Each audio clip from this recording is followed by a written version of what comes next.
오늘 본문 바로 앞에서 예수님은 변화산에서 영광스러운 형태로 변화되셨습니다. 변화산에서 이 놀라운 체험을 한 세 명의 제자들은 예수님과 함께 이제 현실 세계로 내려옵니다. 내려오자 산 아래에 남은 제자들은 큰 무리에게 둘러싸여서 서기관들과 변론하고 있었습니다. 그러자 예수님은 무엇을 변론하고 있느냐고 물으셨고, 이에 한 사람이 답합니다. 그의 말에 따르면 말 못하게 하는 귀신이 들린 자기의 아들 문제로 예수님께 왔다고 합니다. 이 귀신에 붙들린 아들은 어디서든지 거꾸러져 거품을 흘리고 이를 갈며 파리해지곤 했습니다. 이 아들의 치유를 위해서 왔는데 예수님의 제자들이 능히 그 귀신을 쫓아내지 못했다는 겁니다. 이 말을 들으신 예수님은 깊은 탄식을 하십니다. 본문 19절에 보면 믿음이 없는 세대여 내가 얼마나 너희와 함께 있으며 얼마나 너희에게 참으리요 라고 하십니다. 예수님 지금 이 세대, 특별히 제자들의 믿음 없음을 탄식하고 계십니다. 예수님은 제자들과 근 3년을 함께 하셨고 이제 곧 제자들을 떠나게 되십니다. 하지만 제자들은 여전히 믿음이 없습니다. 이 모습이 예수님을 심히 안타깝게 만든 겁니다. 예수님은 아이를 데려오라고 하십니다. 아이를 데려오자 귀신은 예수님을 보고서 즉시 반응을 일으킵니다.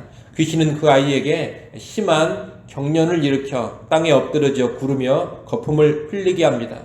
예수님은 언제부터 이랬느냐고 물으시고 아이의 아버지는 어릴 때부터라고 답합니다.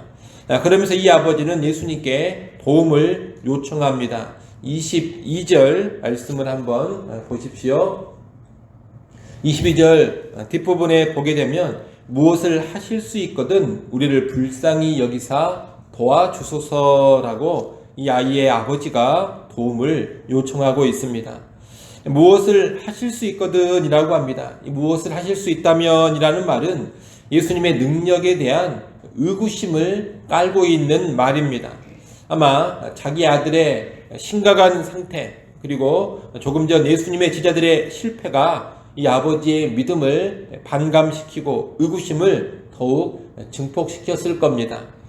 아버지의 이 말에 예수님은 할 수 있거든이 무슨 말이냐, 믿는 자에게는 능히 하지 못할 일이 없느니라 라고 말씀하십니다. 믿음 없어 의구심으로 나오는 아이의 아버지를 향한 책망의 말씀입니다. 예수님 여기서 말하는 믿음은 예수님의 능력을 신뢰하는 믿음을 가리킵니다. 예수님의 능력, 예수님의 기적은 일반적으로 믿음의 근거에서 나타납니다. 믿음이 있을 때 능력을 행하시지만 믿음이 없다면 예수님은 일반적으로 능력을 행하시지 않습니다. 이처럼 예수님이 행하시는 기적과 사람의 믿음은 아주 깊은 상관관계를 가지고 있습니다. 특히 믿음은 결코 믿음 자체에 능력이 있는 것은 아닙니다. 능력은 하나님께 있고 능력은 예수 그리스도께 있습니다. 내 안에 있는 어떤 능력을 또 극대화시키는 것이 나의 믿음인 것도 아닙니다. 믿음은 주님의 능력을 의지하고 주님의 능력만을 신뢰하는 겁니다. 그런 믿음 가운데 주께서 능력을 나타내 주시는 겁니다.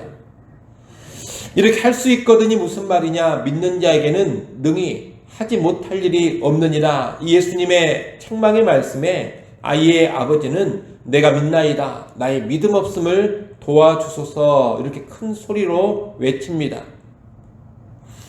믿나이다 하고서 나의 믿음 없는 것을 도와주소서 이렇게 말하고 있으니 이율배반적입니다. 믿으면 믿는 것이고 믿음이 없으면 없는 것인데 믿습니다 하고서 믿음 없으니 도와달라 이렇게 또 구하고 있으니 이율배반적이라는 겁니다. 그런데 이 말은 실상 기도하는 신자들, 하나님의 도우심을 구하는 신자들의 상태, 마음을 잘 보여주는 겁니다. 하나님의 능력을 신뢰하는 것, 예수님의 능력을 신뢰하는 것은 기도의 필수적인 요소입니다.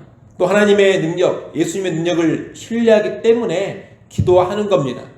하지만 그럼에도 불구하고 우리는 기도할 때 그 하나님의 능력을 전적으로 신뢰하지 못하는 모습이 있습니다. 믿음이 있기 때문에 기도하는데 한편으로는 기도하면서도 믿음이 없는 그런 모습이 오늘 우리에게, 사람들에게 있다는 겁니다. 믿음이 있는 것과 믿음이 없는 것이 우리 안에 함께 있습니다. 그런데 예수님은 이 아버지의 믿음이 이렇게 연약함이 있고 불확실함이 있지만 그럼에도 그 믿음을 보시고 능력을 행해 주십니다. 믿음과 믿음 없음이 분명히 공존하고 있지만 예수님께 나와서 의지하고 간구하니 그 간구에 응답해 주시는 겁니다. 여러분, 비록 크고 온전한 믿음은 아니라 할지라도, 작은 믿음일지라도 예수 그리스도는 그 믿음의 간구를 듣고 응답해 주십니다.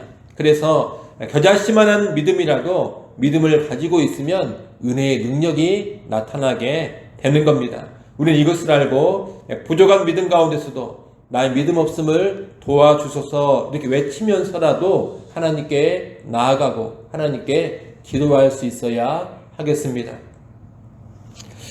이 치유의 기적 후에 예수님은 이제 집에 들어가시는데 제자들이 와서 예수님께 조용히 묻습니다. 우리는 어찌하여 능히 그 귀신을 쫓아내지 못하였습니까? 이런 질문입니다. 마가복음 전반부에 보면 제자들은 귀신을 쫓는 능력을 부여받았습니다. 마가복음 3장이라든가 마가복음 6장에 그런 내용이 나옵니다. 그리고 예수님으로부터 능력을 부여받아서 실제 귀신 쫓아내는 일을 이 제자들이 아주 성공적으로 수행하기도 했습니다. 그런데 오늘 본문에서는 지금은 실패하고 있습니다. 그래서 제자들은 왜 그런가 하는 의구심 가운데 예수님께 와서 질문을 던지고 있는 겁니다. 예수님은 이 질문에 대하여서 기도 외에 다른 것으로는 이런 종류가 나갈 수 없느니라 라고 답하십니다. 29절 말씀을 같이 한번 읽어보겠습니다. 29절 말씀 함께 읽습니다. 이르시되 기도 외에 다른 것으로는 이런 종류가 나갈 수 없느니라 하시니라. 아멘. 예수님은 지금 뭐라고 답변을 하시는 것이냐? 제자들에게 기도가 없었다, 이렇게 답변을 하고 계시는 겁니다. 다시 말하면 너희의 기도의 삶이 무너져 있기 때문에 지금 귀신 쫓는 능력을 나타내지 못한다라고 하시는 겁니다. 여러분, 신앙의 삶은 자동적으로 능력이 발휘되는 것이 아닙니다.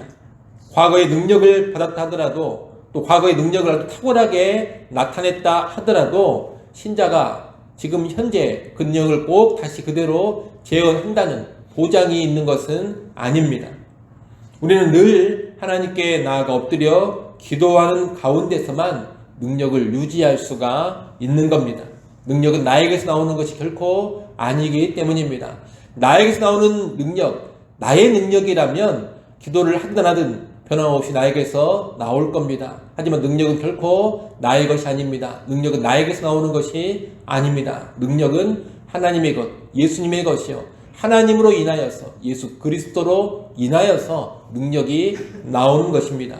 그렇기 때문에 계속해서 하나님을 의지하고 하나님을 의존하는 기도의 삶이 있어야지만 능력이 변함없이 유지되고 나오는 것입니다. 그렇게 하지 않을 때 오늘 본문의 제자들처럼 과거에는 능력을 발휘했다 하더라도 현재에는 능력을 나타내지 못하게 되는 겁니다. 우리 이것을 알고서 언제나 기도로 하나님을 의지하고 기도 가운데 나아갈 수 있어야 하겠습니다. 여러분, 기도하는 믿음이 있어야지만 하나님의 능력이 현재 시점으로 나에게서 나타납니다. 이를 꼭 기억하시고 현재형으로 기도하는 우리 모두가 될 수 있기를 바랍니다. 마지막으로 오늘 본문에서 우리는 변화산의 영광과 산 아래의 문제를 보면서 예수님의 사역, 나아가 제자들의 사역이 어떠한 것인지를 알아야 합니다. 변화산 위는 영광의 세계, 황홀함의 세계였습니다.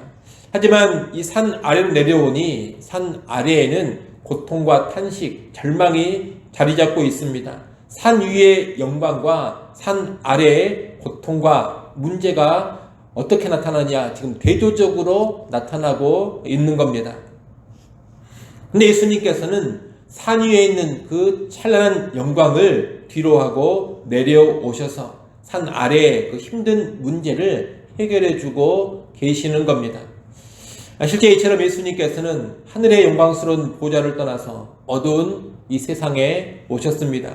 그리고 갈보리 고난의 산을 오르셨습니다. 영광의 산에서 영광 누리기에 합당하신 예수님께서 어두운 세상에 오셔서 고난의 산을 오르신 겁니다.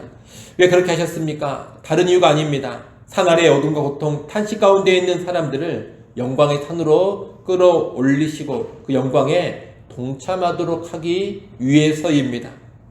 이러한 예수님을 따르는 예수님의 제자들도 영광의 산 위에만 머물러 있으려고 해서는 안 됩니다. 영광의 산을 예수님의 제자들은 기꺼이 내려와야 합니다. 산 아래에서 고통당하고 신음하는 사람들을 돕고 섬겨야 합니다. 그들의 회복을 위해서 고난의 십자가를 질 수 있어야 하는 겁니다.